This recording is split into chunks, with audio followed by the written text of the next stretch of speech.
Well, hello there, I'm Christine and welcome to my channel. I have been away for a while, as many of you know, and thank you all for supporting me. If you are new here today, I hope you enjoy what I have to offer. I'll do another video explaining a little bit more about me up the track, but today I wanted to talk about how we can step into the energy of the new moon in Taurus. I do have some notes, so if you see me looking a little bit down at the screen, it's because I haven't been recording for about a year, and so I wanted to make it workable for you. So with new moons, as you know, it's time to set intentions and allow earth energy to just guide you towards, because the moon in Taurus is an earth energy, the sun in Taurus is an earth energy, so we've got a lot of earth energy, to let it guide you towards practical actions that lead to results for lasting growth, given the time of year and the energy that is around at the moment. So what I want to do now is just change channels over here to desk and face, and I hope you can see the chart. Now, in the past I have put them up on the screen, but I have come to the conclusion that if you can get the chart and print it out yourself and work at the desk, you actually absorb it better. Watching charts on screen is one thing and nice, but to get it on print, get that chart in front of you, if you're learning astrology, it will sort of sink in much better. Well, that's been my experience doing refreshers. So what we have today, I'm using a chart from Astrology. I did buy a new software recently, and after spending 4 days trying to sort of configure the page the way I want it, I've had to step aside with it in exasperation, but I'll update you on that as it comes. So back to the chart. Also with my cameras, I've had to put it up on Parker's Astrology. Now, at different times I will talk about books a little bit, but Parker's Astrology is a goodie. I sort of like it as a, how do you put it, a bit of a dictionary, because sometimes if I sort of can't figure things, it's all in here. Like if you want to look about eclipses and things like that. I can't even see that. Maybe. Look at this, I'm very sorry. There we go. There's just so many good illustrations in this book. So it's come to, amongst many other books I have, and along with tarot books and astrology books, that's what it's all full of, and hypnosis and NLP books predominantly, and psychic development. But anyway, Parker's Astrology is not a bad book to have on your shelf. It's good if you sort of, from my experience, a lot of textbooks have a lot of filler and stuff in it, and when it just all gets too much information wise for me, I often come back to Parker's and just get the bare bones and go, right, I'm starting with a skeleton and then I can move out. But you do what's right for you. We're all different. So I have now found another good use for Parker's Astrology book is to rest it so the camera above can sort of see it. So there you have it.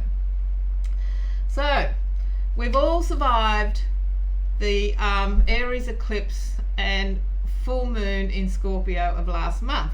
So today we are looking at the moon in Taurus, and this is Taurus. I'm using a 0 Aries chart, so it will start at Aries and walk round. It's what's known as the natural zodiac, and so we're looking for the chart of the 8th of May, and I've done it for Brisbane in Australia, so you can always do a chart yourself in the program of your choice and just set it for where you are. For in Brisbane, where I am, it will be on 8th of May 2024 at 1:21 p.m. for Brisbane, or pretty much the east coast of Australia. And I'm also using the Anglo chart, because for me, I like charts to be very clear. That's another story. So looking here at the grid, we can see all these in earth signs. This has got a very strong earth energy, this very which is bringing a very positive vibe, because half the planets in the sky are in Taurus. So we're working with a concentrated Taurus energy. The moon and the sun are together at 18 degrees, and I do have to, I wonder if this chart's, that's a bit bigger, too cluttered. I printed out a few to just sort of see how it would go. The moon and the sun are at 18 degrees, and they're also skirted by Venus and Uranus. So what do we think when we think about Taurus energy? Because you've heard me repeat it a couple of times. Taurus is about nature. Taurus is about connecting with your body. Taurus is about creating new routines, eating the foods that not only nourish you, but you enjoy as well and are good for your health. And it's also about clearing out the clutter and reflecting, how does our environment affect or impact on our mood? So looking at this new moon in Taurus once again at the chart, we see that it's 18 degrees, and Taurus is also about what makes us feel secure and a little bit wary of change. Being a fixed sign, Taurus energy is often about liking everything to be done the same today, the same as it was yesterday. I know, because I live with one, and sometimes with Taurus they say no twice before they say yes. So it's a very much a vibe with that. So this new moon is also very close to Uranus, and that gives a very strong energy of determination, protecting our values and making us sort of do what we need to survive, and doing it in our own way. And there's also this sense of pressure at the moment to make change with this concentrated energy. And Uranus, along with Jupiter, which can expand everything and wants us to get on with it. And as you can see here, you've got Mercury at 21 degrees, and Mercury is quite a fast planet, bouncing along. I forgot to look up when Mercury enters Taurus. I should have put the chart up, it's in my community page. But Mercury entering Taurus will then bring lots of thoughts and ideas and make us think, well, hey, you're doing it not that way, maybe it's time to do that way. And you're going to get these light bulb moments to make changes and ideas that can help you get your life moving the way you want it to go, to use and draw on talents that can help you perhaps derive some income from it. And as we notice, this new moon is in what's called a sextile to Saturn. Yes, you can see that, just checking. And Saturn in Pisces at 17 degrees. Saturn is a planet that wants us to get on with it, get real, and get down and dirty and make it happen. And it's helping us to think long term, helping us to make plans, helping us to have that energy and discipline to carry through what we need to do to get what we need to get going, and help us move into a thinking of just in case mode of practicality, instead of how the world has been running on just in time. And just in case is a protection, and it's very much what Taurus likes, because it's security, because to do this just in case, because we are in a lot of uncertainty, but we also have the positive energy within ourselves to take one step at a time, bit by bit, to make us get on with it through the Saturn energy, and help us to make changes in our lives so we can best move our life in the direction that we want it to go. So that's the chart, very concentrated, and I will be doing other videos talking about charts. I've just got to get this lighting sorted out, so many apologies. So what we can also do, I'm just going to put it down and move Parker's. Oh, it's a great doorstop, by the way, over here. And what I thought you can do is, we can, if you're into tarot, which you know I am, or you wouldn't be on my channel, is throw some cards on the chart to see what will work and won't work. And I should have cleared the deck before, so I'll be very quick, but we can ask the cards. And just a point I wanted to make at the moment, nothing's set in stone as with all divination. There's a lot of doom and gloom. This will happen, that will happen, la la la. And the divination is there to be a guide, to be forewarned, forearmed, to feel empowered that we can ask the chart, just like we can turn the weather on and read what the weather's doing. Or going back many years ago, people stood at their front door, read the clouds, read the sky, and decided what they would do for the day, being agricultural society, whether they would let the sheep out or not. So it's all just a tool of being able to be empowered to ask their opinion as another opinion on what is happening. Now, that's the way I look at it, that's my take on it. So we're going to ask the cards, looking at this, because remember I talked about we got through the eclipse in Aries, which is another new moon, and then we also got through the full moon in Scorpio. So we can ask the cards, and this will be a reading for the collective, and as always, take what fits and leave what doesn't fit. And I also work on what falls on the table or the floor comes through the door. So we've just had 2 cards drop out, and I was just talking about the last cycle that we've been through, and these cards are telling me that it's all about endings and beginnings, which is interesting because that's what eclipse energy is about. And for a lot of us, some doors will close, which leaves energy to open new doors, particularly when things move into Gemini, because they actually look like doors when you look at the glyph for Gemini. And whilst we could be ending some cycles, ready to move into a new door and let that sun rise for us. And sometimes when we end cycles, we can go through a sense of loss. We can go through a sense of grief, because even though we make change and we let something go, and we are even instigating that change, not something that may be necessarily forced upon us, we will still have that little moment of, well, that's over with now, I'm shutting that door. And that can often be done in a split second, not necessarily a sentence you say to yourself. So looking now at this other card of the cycle, we also had the full moon in Scorpio, which is another fixed sign, which this card is represented by Aquarius, to letting us know that we are pouring things in. What we pour in is what we're going to get back. And to have that hope, and to and Scorpio, that's a Scorpio card, which is very interesting.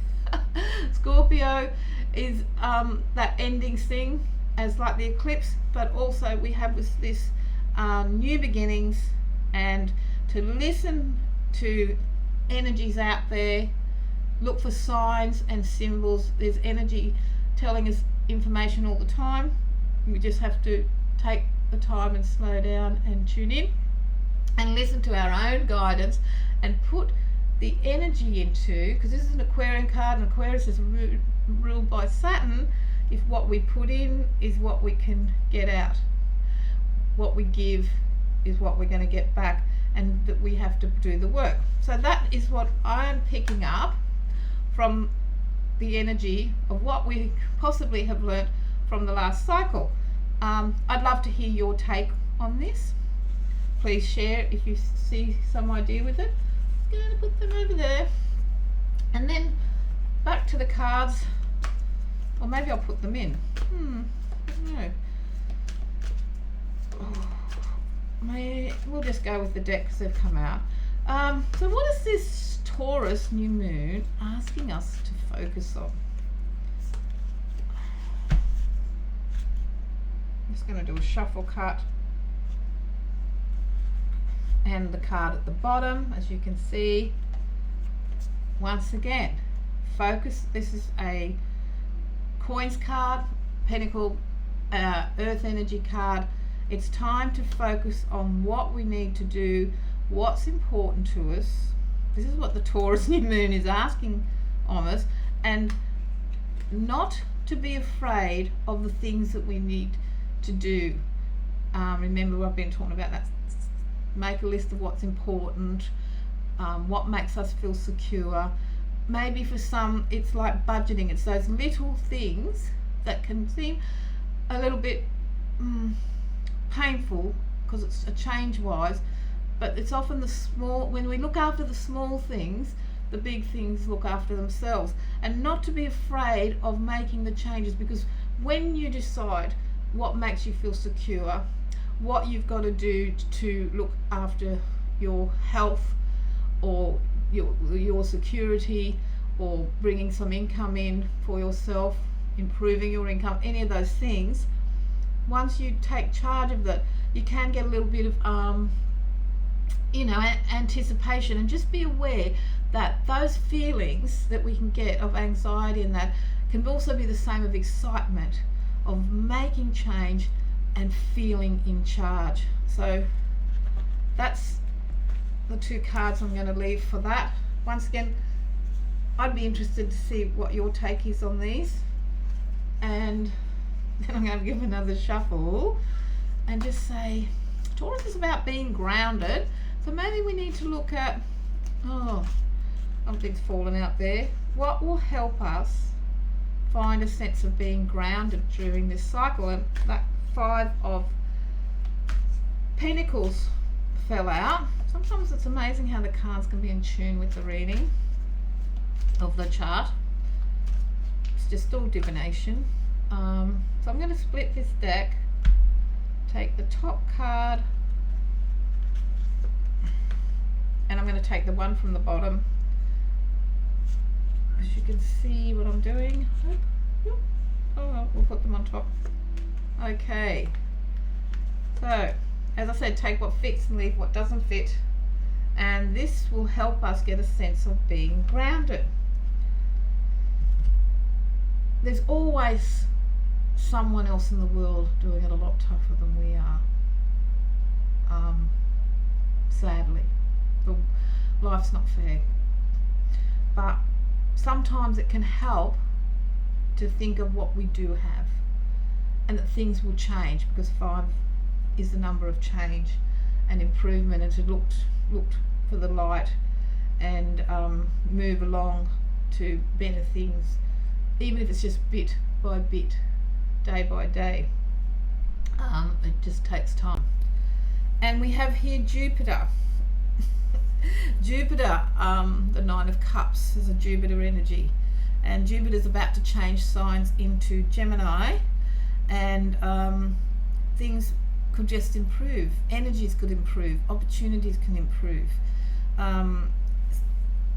Think what you have, what you're blessed with, and work towards that. It's that changing that mental spin on everything can make a difference.